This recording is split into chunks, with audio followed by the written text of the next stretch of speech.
Kwenye usajili ambao umefanya Simba dirisha dogo hili, ni mchezaji gani amekosha zaidi? Yule Anseteola bana. Anseteola. Bonga mchezaji mwana. Mchezaji mnafu.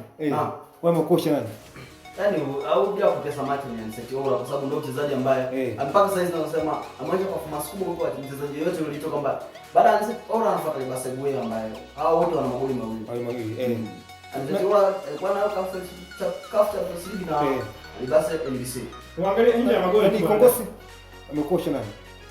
Unajua anaosajiliwa mtu watu wanatazama tu mchezo wa kwanza na upige mali hivyo. Lakini kwangu Simba Sports Club kwa dirisha dogo ni Wemba pamoja na Anseteola. Anseteola ndio amekosha zaidi. Sawa, tukomee hapa kwenye sakata la Simba Sports Club. Bwana, leo pia Dar es Salaam Young Africans atakuwa dimbani dhidi ya Cosmopolitan. Hii pia ni kwenye mwendelezo wa michuano hii ya FA. Bwana, nikianza kwa Kaisedo. Hasira ni kama bado zipo kwa Dar es Salaam Young Africans maana baada ya kupoteza nafasi ya kufuzu kwenda hatua ya robo finali.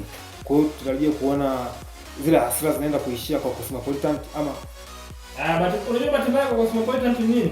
Young Africans yaani wao kikosi ndio kile kile. Unajua Young Africans akitoka jana akamshare. Sasa mchezo level yake ni kubwa unajua. Asipocheza